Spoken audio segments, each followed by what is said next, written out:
Anda tidak bisa membuang sampah ke dalam sebuah sumur dan mengharapkan menimba air yang bersih darinya. Demikian dengan pola pikir. Ya, Anda tidak bisa mengharapkan memiliki pikiran yang bagus kalau Anda melihat, membaca, mendengar hal-hal yang buruk. Nggak mungkin.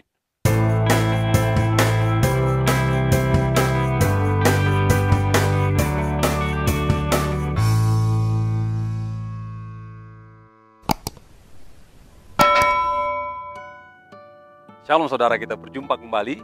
Saat ini saya akan menyampaikan sebuah renungan dengan judulnya menyikapi kehidupan dengan benar. Menyikapi kehidupan dengan benar. Dalam Amsal 18 ayat 14 dikatakan, orang yang bersemangat dapat menanggung penderitaannya, tetapi siapa akan memulihkan semangat yang patah. Dalam kehidupan, Anda adalah tawanan keadaan dan waktu, ya, yang sepertinya berulang terus sepanjang hidup, hanya berbeda wajah saja. Gagal, sukses, senang, sedih, sulit, gampang, bosan, bergairah, berlimpah, kekurangan, naik, turun, jalan lurus, berliku. Saudara bisa tambahkan hingga selesai. Ya, kita tawanan pada kondisi-kondisi seperti itu sampai akhir hayat kita. Pada tahun 1998, ada seorang bernama Steve Fossett sedang merencanakan perjalanan mengelilingi dunia dengan balon udara. Dan dia mulai dari Amerika dan nanti dia akan tiba di India. Dalam perjalanan terbang balon udaranya, dia ada satu masa di mana dia mau kena tembak karena dia melewati area udaranya Libya kalau tidak salah. Dan di konteks dari bawah mengatakan Anda tidak bisa melewati zona udara Libya. Kalau Anda lewat katanya Anda kami tembak. Si Steve Fossett tadi berpikir keras karena apa? Saudara tahu balon udara itu tidak ada kemudinya, nggak bisa kiri, nggak bisa kanan, dan dia memutar kepala dengan keras. Bagaimana caranya supaya dia bisa tidak melewati zona udaranya Libya? Akhirnya si Steve Fossett itu membuka katup balon udaranya sehingga helium berkurang dan dia turun beberapa ratus meter. Dan ketika dia turun berapa ratus meter, lalu udara yang ada di bawah berapa ratus meter itu membelokkan dia. Dan ketika dia belok, dia tidak melewati zona udaranya Libya, maka selamatlah dia dari tembakan daerah Libya pada masa itu. Bapak Ibu, dalam hidup Anda seperti balon udara, tawanan keadaan dan waktu. Sepertinya Anda tidak punya kendali atas hidup Anda. Namun sikap Anda seperti katup udara itu bisa menyelamatkan Anda.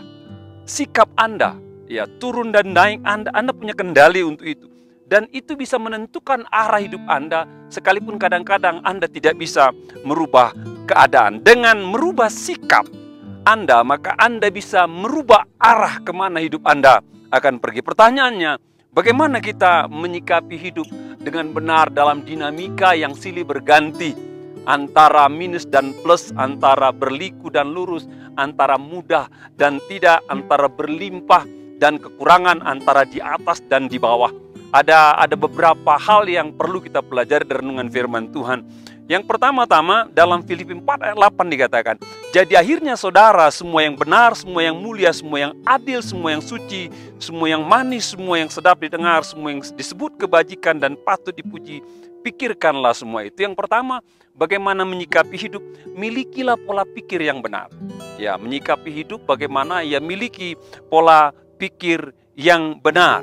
Ya, berpikirlah yang benar sesuai dengan aturan kitab suci atau firman Tuhan yang saudara baca. Dan kalau kita punya pikiran yang benar, ya, punya pikiran yang jernih, punya pikiran yang positif, punya pikiran yang suci, apapun kondisi lingkungan Anda, maka Anda bisa melewatinya dengan baik. Apapun kondisi sekitar Anda, apapun keadaan hidup Anda, maka Anda bisa menjalaninya dengan baik. Sekalipun Anda tidak bisa merubah keadaan, Anda bisa merubah diri Anda dan hidup Anda. Karena apa? Anda menguasai pikiran Anda sendiri. Bapak Ibu, seperti yang kita ketahui bahwa dari mana pikiran itu datang? Itu pertanyaan. Dari mana pikiran itu datang? Ya, pikiran itu yang saya pahami itu datang dari apa yang Anda lihat. Ya, dari apa yang Anda lihat, dari apa yang Anda baca, dari apa yang Anda dengar. Ya, ketika kita melihat sesuatu, maka informasi dari apa yang kita lihat itu masuk ke kepala kita dan kita cerna, ya.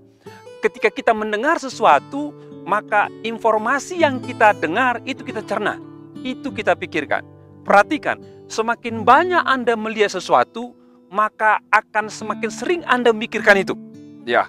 Dan semakin banyak Anda mendengarkan sesuatu, maka semakin banyak hal itu Anda pikirkan. Oleh sebab itu, Bapak Ibu, sebagai orang percaya, maka kita harus berhati-hati dengan pikiran-pikiran dalam pikiran kita. Oleh sebab itu, arahkanlah matamu kepada hal-hal yang bagus. Arahkanlah matamu kepada hal-hal yang baik. Arahkanlah matamu kepada hal-hal yang benar. Karena dengan demikian, maka pikiranmu akan baik, bagus, dan benar. Dan salah satunya caranya dengan cara membaca benar firman Tuhan setiap hari dalam kehidupan Anda. Ya, cara kedua, hati-hati saudara menonton media televisi. Sekarang sih sudah tidak zamannya media televisi. Hati-hati Anda membuka handphone Anda. Ketika Anda membukanya, saudara coba pilih informasi yang layak Anda baca, ya. Jangan yang tidak layak dibaca, itu Anda baca. Hati-hati Anda melihat video, hati-hati Anda melihat berita, membaca berita. Karena kualitas apa yang Anda lihat, apa yang Anda baca, itu akan menentukan kualitas pikiran Anda. Kualitas pikiran Anda. Bapak Ibu, dewasa ini saya pelajari bahwa bicara mengenai dunia digital, ya, dunia digital. Katanya manusia itu kurang lebih membuka handphone, memandang handphone itu di antara 6 sampai 7 jam satu hari. Bahkan anak-anak milenial katanya bisa mereka habis 8-10 jam. Ya, di jalan mereka buka handphone, di kampus buka handphone, di kamar buka handphone. Kalau tidak buka handphone, mereka buka iPad. Kalau nggak buka iPad, mereka buka laptop. Jadi mereka bertemankan benda-benda IT ini tanpa mereka punya screening yang baik. Sehingga apa? Kalau mereka tidak berhati-hati dengan apa yang mereka baca, ketika handphone mereka terbuka, ketika iPad mereka terbuka, ketika laptop mereka terbuka, maka itu akan mempengaruhi pola pikir mereka.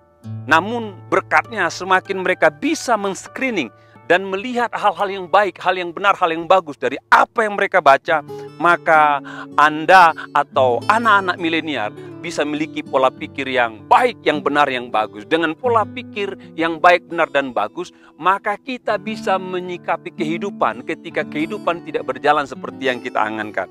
Ketika kehidupan tidak seperti yang kita inginkan.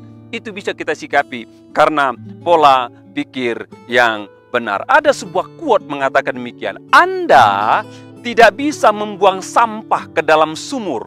Dikatakan Anda tidak bisa membuang sampah ke dalam sumur dan mengharapkan menimba air yang bersih darinya. Ya, sekali lagi saya baca. Anda tidak bisa membuang sampah ke dalam sebuah sumur dan mengharapkan menimba air yang bersih darinya. Demikian dengan pola pikir. Ya, Anda tidak bisa mengharapkan memiliki pikiran yang bagus kalau Anda melihat, membaca, mendengar hal-hal yang buruk. Nggak mungkin. Ya, Anda tidak bisa menghadapi kehidupan yang sulit, ya, yang sulit, yang berat dengan mengisi pikiran-pikiran hal-hal yang kotor, yang jelek, yang negatif, yang nggak bisa. Hanya dengan kualitas pikiran yang baiklah kita bisa menyikapi kehidupan ketika berjalan tidak seperti yang Anda pikirkan. Kemana pikiran Anda fokuskan, kemungkinan terbesar kesanalah tindakan dan jalan hidup Anda pergi. Ya, sekali lagi, kemana pikiran Anda fokuskan, kemungkinan terbesar kesanalah tindakan, jalan, dan arah hidup Anda akan pergi, katanya. Ya, jadi kalau Anda ingin hidup Anda berjalan kepada yang benar, maka itu tentukan dengan pikiran yang benar. Ya, kalau Anda ingin hidup Anda kepada kehidupan yang bahagia, maka ingat pikiran Anda harus penuh dengan kebahagiaan. Kalau Anda ingin kehidupan Anda meningkat, maka pikiran Anda harus penuh dengan hal-hal yang besar, yang kreatif. Ya, kalau Anda ingin kehidupan Anda mengarah kepada yang tenang, maka pikiran harus memproduksi atau harus memiliki pikiran-pikiran yang tenang dan damai. Nah, Anda tidak bisa, perhatikan, memfokuskan hidup Anda pada 2 titik dalam waktu sekaligus. Tidak. Anda hanya bisa memfokuskan hidup Anda pada 1 titik dalam 1 waktu tertentu. Oleh sebab itu, hati-hati dan milikilah pikiran yang benar. Ya, orang-orang Eskimo itu punya tradisi balap anjing Bapak Ibu ya. Dan mereka punya balap anjing ya di Eskimo itu es ya. Dan satu kali di antara balapan ini ada seorang pemilik anjing katanya, yang anjingnya memenangkan semua pertandingan dari semua masyarakat yang ada. Ya, satu kali tidak ada lawan-lawan daripada anjing-anjingnya. Ada dua anjingnya yang hebat, ada satu yang putih, satu yang hitam.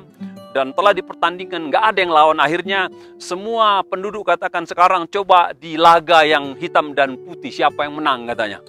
Dan diadulah kedua anjing ini ya, memikul beberapa kilo beban, lalu ditaruh bantalannya dan yang satu, dan mulai dipecut dan larilah kedua anjing itu. Dan pada hari pertama itu anjing yang putih menang. Dan besok diadakan pertaruhan. Dan si bapak yang punya anjing ini bertaruh kepada anjingnya yang hitam hari kedua. Dan ketika start mulai, ya benar anjing hitam yang menang. Ya, hari berikutnya mulai diadu lagi. Kali ini si bapak memegang pada taruhan pada anjingnya yang putih. Dan ketika start maka betul anjingnya yang putih yang menang. Akhirnya ada seorang pemuda datang ke rumah bapak itu dan bertanya, "Pak, apa rahasianya sehingga ketika bapak bertaruh pada anjing yang hitam, maka anjing yang hitam menang. Bapak bertaruh besoknya pada anjing yang putih yang menang. Besoknya lagi bertaruh pada anjing yang hitam menang. Apa rahasianya Pak?" Maka si bapak bilang gampang katanya. "Sebelum besok bertanding, maka kepada anjing pemenang saya kasih makanan. Yang nggak menang saya nggak kasih makan," katanya. Gitu aja katanya. Jadi kalau saya kasih besok bertanding, hari ini saya kasih malam ini yang hitam makanan. Ya si putih tidak saya kasih, makanya ketika berlari dia tenaganya kurang. Demikian sebaliknya, kalau besok saya mau yang putih yang menang saya kasih makan, yang hitam saya tidak kasih katanya. Demikian dengan pikiran Bapak Ibu. Kemana pikiran Anda kasih makan, maka kesana yang menang. Dan saya percaya kesanalah hidup Anda akan pergi. Yang kedua, bagaimana caranya? Roma 8:28 dikatakan, kita tahu sekarang bahwa Allah turut bekerja dalam segala sesuatu untuk mendatangkan kebaikan bagi mereka yang mengasihi Dia, yaitu bagi mereka yang terpanggil sesuai dengan rencana Allah. Dalam hal ini saya mau katakan, saudara harus memiliki respon yang benar. Ada 3 respon yang perlu Anda simak baik-baik. Pertama, miliki respon yang benar terhadap keadaan. Yang kedua, miliki respon yang benar terhadap sesama. Yang ketiga, milikilah respon yang benar terhadap situasi yang sulit. Ya, bagaimana dengan keadaan Bapak Ibu? Saudara tahu bahwa seperti kita ungkapkan di depan tadi, bahwa kita tidak bisa kendalikan keadaan, nggak bisa. Hal-hal yang tidak baik bisa terjadi, hal-hal buruk bisa terjadi, hal-hal tak terduga bisa terjadi, hal-hal yang tidak kita perkirakan bisa terjadi, dan itu bisa terjadi kapan saja. Kita tidak bisa kendalikan keadaan. Namun kalau engkau baca firman Tuhan, ketika yang kurang baik terjadi, ketika yang tidak terduga terjadi, maka engkau harus punya respon yang benar terhadap keadaan-keadaan seperti itu. Percaya bahwa yang di atas sana itu punya maksud yang bagus, punya maksud yang baik, punya maksud yang luar biasa, supaya itu dibuat, ditangani olehnya untuk membuat hidup saudara menjadi berwarna, membuat hidup saudara menjadi baik, membuat hidup saudara menjadi dinamis. Dan saya percaya tidak ada hal-hal yang tidak terduga, yang sulit, yang tidak terprediksi yang bisa terjadi pada kita. Nggak ada itu terjadi tanpa seizin Dia. Dan kalau Dia izinkan kita respon dengan benar, pasti mendatangkan kebaikan untuk hidup saudara ke depan. Jadi Bapak Ibu, kita yang sedang dilanda hal-hal yang kurang baik, contohnya masa-masa COVID ya, mungkin usaha saudara kurang baik, bisnis saudara kurang baik, finansial saudara kurang baik. Saya percaya pasti ada maksud yang di atas di sana, supaya saudara berpikir dengan baik, dan saudara merenungkan, menganalisa, dan saudara coba terima, dan percayalah masih ada rencana Dia yang sempurna meskipun situasinya kurang sempurna. Masih ada rencananya yang mulia meskipun kondisi sepertinya kurang bagus. Masih ada rencananya yang baik sekalipun kondisi sepertinya sulit. Jadi miliki respon yang benar terhadap kondisi atau keadaan yang kurang menyenangkan. Masih ada campur tangan yang dari atas untuk mendatangkan kebaikan. Terhadap sesama bagaimana saudara berikan respon? Ya, Matius 7:12 dikatakan, segala sesuatu yang kamu kehendaki supaya orang perbuat kepada, perbuatlah juga demikian kepada mereka. Itulah isi seluruh hukum Taurat dan kitab para nabi. Ya, menyikapi orang. Kadang-kadang Bapak Ibu, orang-orang senang ingin diperlakukan lebih dulu, lebih diperlakukan lebih baik, lebih dihormati, lebih dilayani, lebih disanjung. Tapi tidak demikian. Ya, firman Allah mengajarkan kepada saudara, mulai dengan diri saudara, mulai dengan diri kita. Ya, memang Bapak Ibu, mudah bagi kita untuk memberi yang terbaik kepada orang lain dan orang lain merespon dengan baik juga. Itu mudah, itu keinginan, kerinduan kita. Yang sulit adalah ketika kita coba berbuat baik, ya, orang lain berbuat tidak baik. Ketika kita berbuat benar, orang lain berbuat curang. Ketika kita berbuat hal-hal yang mulia, orang mulai melakukan yang tidak baik atau intrik-intrik. Tapi demikian Bapak Ibu, apapun respon orang dari perbuatan baikmu, jangan perbuatan baikmu dikalahkan dengan respon dia. Saya percaya perbuatan baikmu itu tidak akan pernah kalah. Saya yakin perbuatan baik kita kepada orang lain itu pasti menang. Sebelum Anda ingin dilain-lain dulu, sebelum Anda ingin diberi-beri dulu, sebelum Anda ingin dimaafkan, Anda mulai dulu maafkan. Dan saya percaya hidup Anda akan menjadi lebih baik ke depan. Terhadap situasi yang sulit, 1 Tesalonika 5:18 kata, mengucap syukurlah dalam segala hal, sebab itulah yang dikehendaki oleh Allah dalam Kristus Yesus bagi kamu. Ya. Yang ketiga, meresponi keadaan-keadaan situasi yang sulit bagaimana? Dikatakan engkau harus mengucap syukur. Ya, engkau harus mengucap syukur. Engkau harus mengucap syukur. Kalau segala sesuatu sudah tidak bisa diperbaiki, perhatikan. Kalau segala sesuatu sudah tidak bisa dikerjakan, kalau segala sesuatu tidak bisa lagi diupayakan, maka langkah terakhir yang paling penting adalah mengucap syukur. Nggak ada lain. Mengucap syukur. Dengan mengucap syukur Anda bisa memiliki ketenangan. Dengan mengucap syukur Anda bisa memiliki kedamaian dan Anda bisa melewati kehidupan yang tidak baik, tidak mudah, tidak gampang. Dengan mengucap syukur, dengan ketulusan hati, mengucap syukurlah, berterima kasihlah. Bagaimana Anda bisa mengucap syukur dalam kondisi-kondisi sulit? Gampang saudara. Coba perhatikan berkat-berkat lain. Coba perhatikan kelebihan-kelebihan lain. Coba perhatikan hal-hal yang indah-indah di luar, di samping kesulitanmu. Jangan cuma fokus pada satu masalah, satu keadaan, satu pergumulan. Jangan fokus ke sana ya. Walaupun ini belum selesai, coba arahkan kepada hal-hal lain. Saya percaya ketika kau mengarahkannya, maka hidup bisa berjalan dengan baik. Dan saya percaya sekalipun sulit, sekali lagi, engkau akan bisa melewatinya dengan memiliki respon yang benar terhadap kondisi-kondisi yang tidak saudara harapkan. Yang ketiga, bagaimana saudara meresponi kehidupan? Dalam Bilangan 14:7 dikatakan, dan berkata kepada segenap umat Israel, negeri yang kami lalui untuk diintai itu adalah luar biasa baiknya.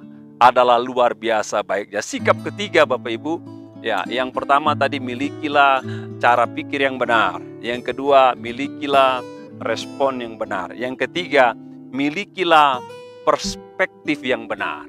Ya, milikilah perspektif yang benar, cara pandang yang benar. Ya, ini bicara mengenai orang Israel yang dipimpin oleh Musa tiba di padang belantara dan dia mengutus 12 pengintai ke tanah Kanaan.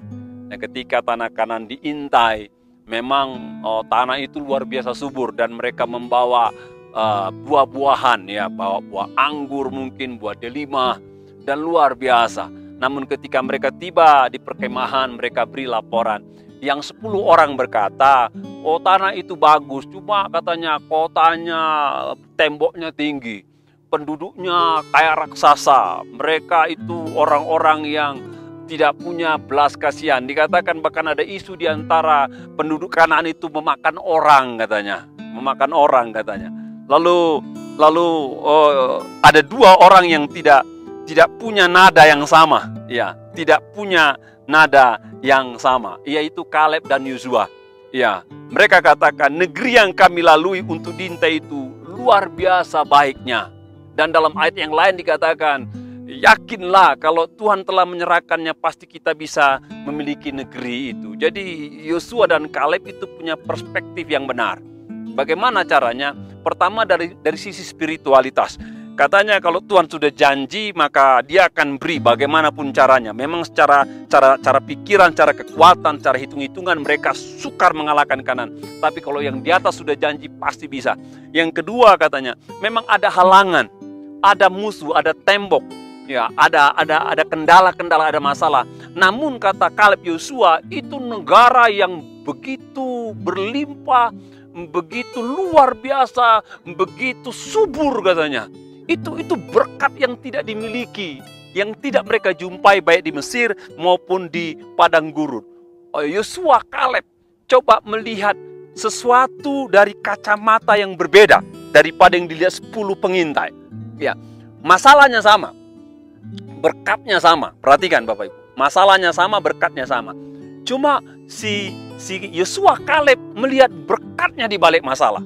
Sementara para 10 pengintai melihat masalahnya lebih besar dan mengabaikan berkatnya. Itu bicara perspektif Bapak Ibu. Ya, dalam kehidupan juga demikian Bapak Ibu. Saya mau katakan nggak ada kehidupan yang mudah. Ya, nggak ada kehidupan yang gampang.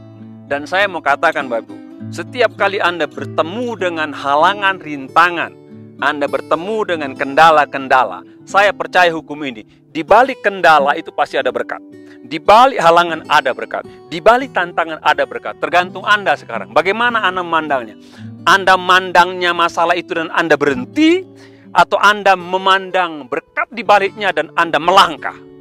Nah, kalau Anda punya perspektif seperti Kaleb dan Yosua, maka apapun rintangan, tantangan kehidupan yang Anda jalani, Anda masuk terus, Anda maju terus, karena Anda tahu di baliknya itu ada berkat yang luar biasa bagi hidup Anda. Saya mau berikan sebuah ilustrasi buat saudara untuk memberikan semangat ya.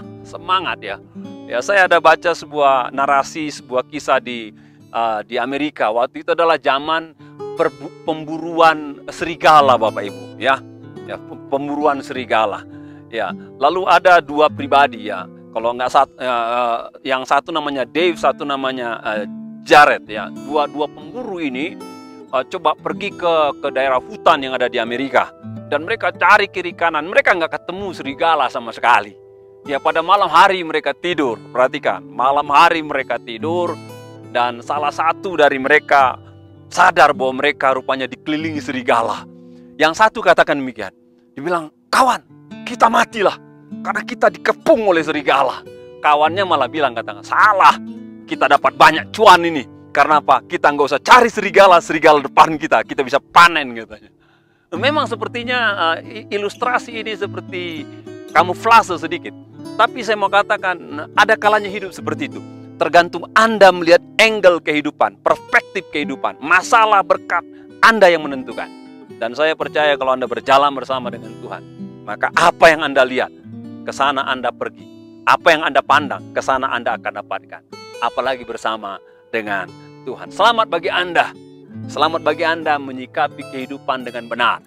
Apapun kondisinya, saya percaya dengan memiliki pikiran yang benar, dengan memiliki respon yang benar, dengan memiliki perspektif yang benar, maka hidup Anda akan melangkah dan maju. Dan saya percaya Tuhan pasti menyertai kita.